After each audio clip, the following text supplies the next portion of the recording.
Salam berjumpa kembali Bapak Ibu, saudara-saudari yang terkasih. Pada kesempatan ini saya mengajak kita kembali lagi untuk mempersiapkan sedikit waktu kita untuk mendengarkan sabda Tuhan yang kita ambil dari penginjil Lukas bab 1 ayat 39 sampai 56. Maria dan Elisabet. Beberapa waktu kemudian berangkatlah Maria dan langsung berjalan ke pegunungan menuju sebuah kota di Yehuda.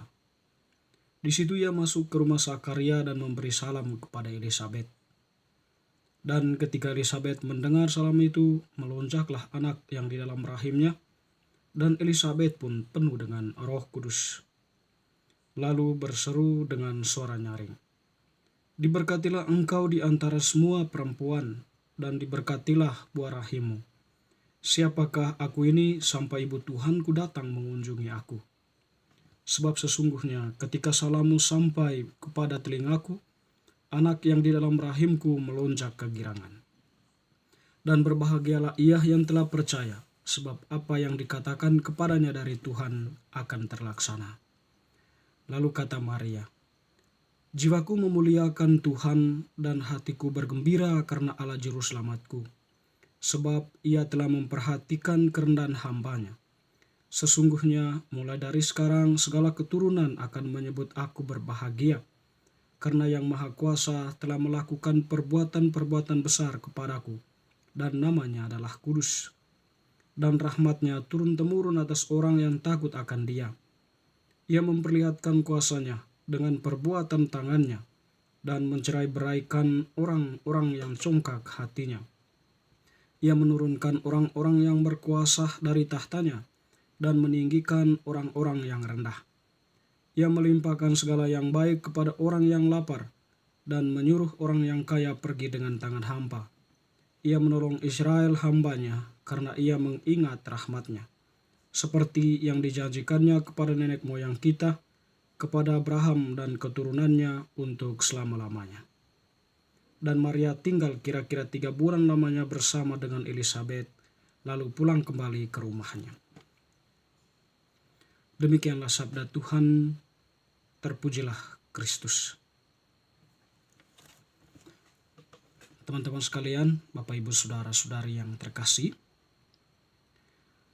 semenjak para rasul menerima Roh Kudus dalam peristiwa Pentakosta yang sudah kita rayakan, jadi mereka diutus untuk mewartakan Tuhan yang bangkit. Jadi inti pewartaan para rasul itu adalah tentang kebangkitan Tuhan, atau peristiwa yang sedang terjadi atau peristiwa agung Tuhan Yesus disalibkan lalu wafat, dan pada hari ketiga ia bangkit dari antara orang mati. Dan dia adalah Tuhan yang hidup dan para rasul itu menjadi saksi dari peristiwa tersebut. Jadi inti pewartaan para rasul itu adalah tentang Yesus yang bangkit dan dia itu adalah Tuhan. Jadi mereka mewartakan kabar sukacita ini kepada seluruh bangsa atau kepada tempat di mana mereka diutus. Dalam refleksi-refleksi selanjutnya ternyata penting untuk melihat ke belakang terkait dengan perjalanan hidup Yesus sebagai seorang manusia, sehingga sampai pada titik di mana ada sebuah refleksi atau merefleksikan kehidupan awal atau bagaimana karya Allah itu berkarya dari awal atau rencana Allah menyelamatkan manusia dalam peristiwa atau dalam diri Yesus. Di sini sampailah pada Maria Jadi tentunya dikisahkan bagaimana Maria itu menerima kabar dari malaikat Gabriel, di mana kabar itu memberitahu Maria bahwa dia akan mengandung dan melahirkan seorang anak laki-laki. Jawaban Maria meneguhkan rencana Allah ini untuk keselamatan manusia, atau Allah yang hendak berkarya menyelamatkan manusia di dalam diri Yesus Kristus. Lalu kemudian Allah Putra atas persetujuan Maria dalam kerjasama dengan Roh Kudus bersemayam di dalam rahim Maria. dan pada waktu itu Maria mengandung. Dan dikisahkan bagaimana dalam atau ketika pasca Maria menerima kabar itu ya, atau mengatakan, ya aku ini hamba Tuhan, terjadilah padaku menurut perkataanmu, mengandung lalu kemudian pergi ke tempat saudaranya Elizabeth. Nah di situ bagaimana diceritakan dari dalam penginjil Lukas, Elizabeth ya menyampaikan suatu pujian ya kepada Maria. Diberkatilah engkau di antara semua perempuan dan diberkatilah buah rahimmu. Siapakah aku ini sampai ibu Tuhanku datang mengunjungi aku. Untuk pujian Elizabeth itu ya sudah sudah masuk kepada suatu peristiwa, seolah-olah Elizabeth itu tahu apa yang sedang dialami oleh Maria.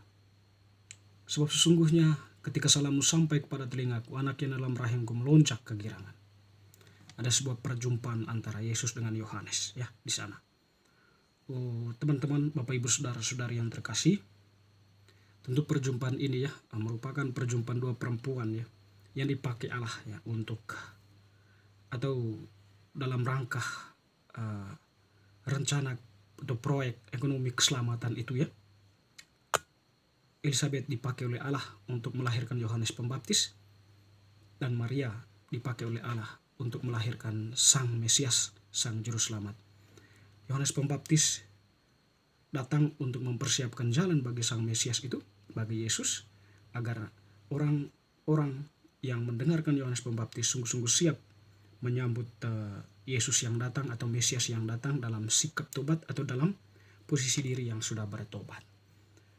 Teman-teman saudara-saudari yang terkasih, menarik penginjil Lukas juga ya melukiskan ya bagaimana Maria melantunkan nyanyian pujian, di mana Maria itu ya memuji, jiwanya memuliakan Tuhan dan hatinya bergembira karena Allah Juru Selamat. Allah memakai dirinya untuk melahirkan Sang Juru Selamat, untuk memenuhi atau kelahirannya itu untuk memenuhi janjinya atau janji Allah kepada nenek moyang mereka, kepada Abraham dan keturunannya. Artikan di sini nyanyian pujian Maria itu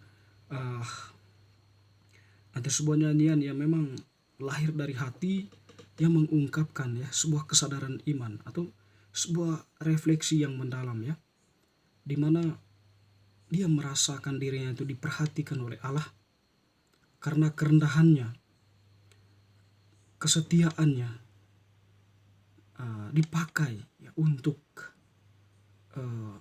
mengandung Allah, untuk melahirkan Allah. Siapakah dia itu sampai siapakah dirinya Maria itu sampai dia dipakai oleh Allah untuk mengandung dan melahirkan Allah, dengan sebuah ungkapan pujian yang begitu lahir dari hati ya, dari batin Maria. Dan juga bagaimana kemudian dia menyampaikan Allah itu ya yang dikandungnya itu sebagai penyelamat, sebagai Mesias, pemenuhan janji Allah terhadap bangsa Israel, terhadap nenek moyang mereka. Jadi Bapak Ibu saudara-saudari yang terkasih, refleksi-refleksi ini ya dari kebangkitan kemudian mewartakan bagaimana kisah awal ya atau rencana Allah itu terjadi ya. Allah memakai manusia yaitu Maria untuk mengandung dan melahirkan Yesus. Di sini pun hendak mengangkat ya atau hendak memperkenalkan kepada kita peran Maria begitu besar ya dalam proyek atau rencana keselamatan Allah. Maria dipakai Allah bukan setelah itu dibuang ya, tapi Maria dipakai Allah untuk terus berkarya bersama putranya. Putranya senantiasa mengharapkan dukungan Bunda Maria. Jadi dalam setiap pewartaannya Yesus senantiasa tetap kembali kepada sang ibu. Setelah dia pulang dari misinya, tetap kembali ke kampung, bertemu dengan ibunya, berjumpa dengan ibunya. Singkat kata bahwa Maria hadir di situ ya sebagai pendukung ya, atau sebagai ya orang yang senantiasa setia menemani putranya dari kecil sampai dewasa, bahkan sampai wafat di salib. Sehingga tidak salah kalau Tuhan mempercayakan gereja itu mempercayakan Maria kepada kita ya, kepada gerejanya. Bapak Ibu saudara-saudari yang terkasih, pesan yang penting bagi kita itu adalah bagaimana ya Allah itu memakai diri kita juga ya. Ya tentu untuk mewartakan kebenaran, melanjutkan apa yang sudah dilakukan oleh Yesus ya. Yesus itu memakai kita sebagai tanda keselamatan ya di tengah kehidupan nyata melalui tindakan dan perbuatan-perbuatan kita. Dengan harapan kita hadir di tengah kehidupan itu pembawa damai, pembawa sejahtera, bukan pembawa kehancuran. Semoga bacaan hari ini semakin meneguhkan iman kita. Amin.